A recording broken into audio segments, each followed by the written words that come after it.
everyone, this is Atin. I'm back with another video. Every week we are seeing the update on US Embassy and Consulate in India, and here we are with the Visa Fridays updates. And for the people who are not aware of what is Visa Fridays, it is an opportunity created by US Consulate in India to clarify the doubts raised by the public and also to share the operational status. Along with it, we are also going to see what has been discussed in White House press briefing this Wednesday related to travel ban. So let's get into the video. First, let's see the operational status of US Consulate. The operational status of US Embassy and Consulate in India is far way in a better situations in terms of slots availability and sharing on the updates. When it comes to Visa Fridays, we can segregate the questions in three main categories. Number one, the repeated questions have been asked. For that, Consulate have combined almost all the main questions and have created a separate link, which I will drop in the description. You can check it out. Number two, new questions have been asked and we are going to cover that in this video. Number three, scenario-based questions for which Consulate insists you to ask them separately through email or through phone call. When it comes to frequently asked questions, we have already made a separate video in the last Visa Friday updates. So most of the important questions have been covered in that video. You can check it out for more clarification. And then today we are going to see the questions which has been asked apart from those questions. The first question is, when will you open the slots for H and L based visa including their dependents? For that, we are opening slots for H and L based visa including the dependent visa category every single week in all 5 consulates, but whenever the conditions allow. This is the answer from the consulate, but I would like to share you the updates which has been given by my friends and our viewers.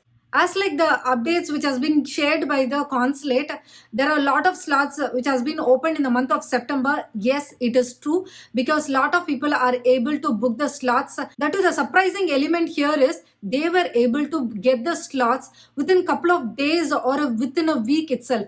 Which means, for example, if I'm trying to schedule a slot today, I'm able to get within 2 days or 3 days itself. I think this is a happy news, and I've also asked my friends how they were able to get the slots, because many people are still trying and they were not able to get one. So how these guys were able to get? So I have collected those informations, be it in terms of error or in which time they were able to get the slots. So which I would like to cover in the separate video, because this video is mainly focused on the question and answers. So let's see in the next video. Next question is for student visa category. There are 2 different questions. So the first question is, why there is no slots available for the student visa category, which is F1 visa. For that, consulate have answered like, even now the slots are available for students category, but it is limited, as because only fewer students are traveling at this point of time and we don't need many appointments to meet the demand. Add on to it, as because we have been tracking down this visa slots availability, maybe they might increase the slots when the spring nears. For example, if we take the fall students, consulate have given almost 55,000 visas this year, which is a huge number till date. So maybe student visa slots might get increased in coming days or coming months, or when it comes near to the spring intake. Next question is, why there is a lot of rejections in student visa category recently? Can you explain? For that, even in this pandemic, there is no changes that has happened in interviewing process. And as a student, while going for the interview, you should be able to explain how important it is for you to pursue your education or academic goal. And then you should be able to cover your financial cost for your education. And next most important thing is, you should be able to explain your ties with your home country. So these are the points which are very much required for students to know, and they should be able to explain. Next question is related to Hyderabad Consulate. So what's happening with the Hyderabad Consulate? I've been trying to get a slot a couple of months and still I'm not able to get one. So why it is? What's happening? Can you explain is what the question is. For that, consulate have answered like, staffing and conditions varies by post and they might also see the local conditions. So based on that only you might be able to get a slot. If it is a Dropbox appointment and you are in Hyderabad and you are not able to get a slot in Hyderabad consulate and you are able to get a slots in a New Delhi consulate, in this case you can also send your documents via trustable source or trustable person on behalf of you, so that they will be able to drop your documents on behalf of you.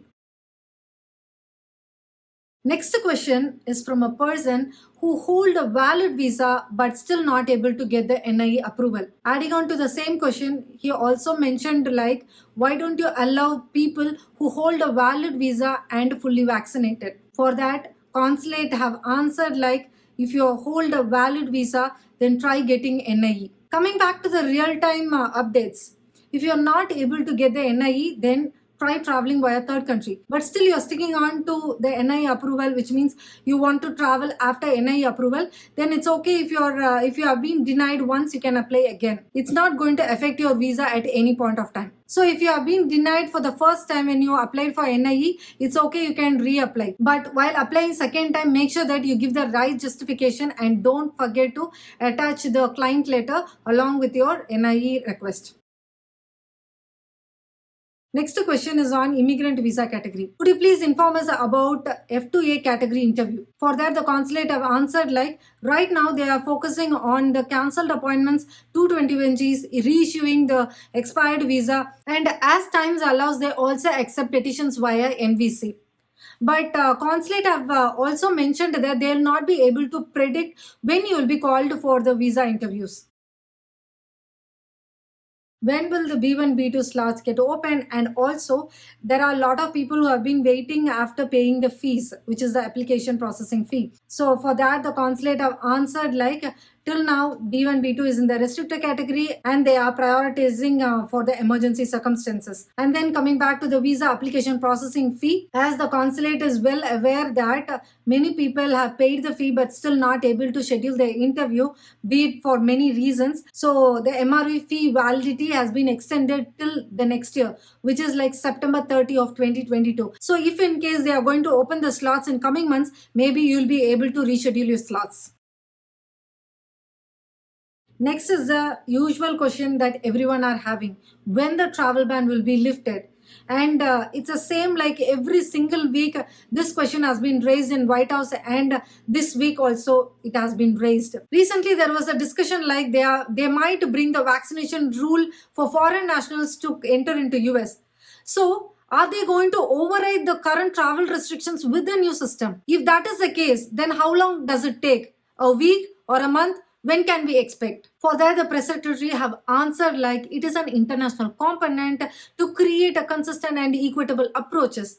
She also added that she doesn't have a projected time frame when the travel ban will be lifted, but there is an ongoing discussion since August. So this is the current update that we have got. So hope this information is helpful. Please stay tuned with Purnarthi Vlog for more and more updates on embassy, immigration, travel and vlogs. Stay healthy, stay safe, take care. Bye-bye.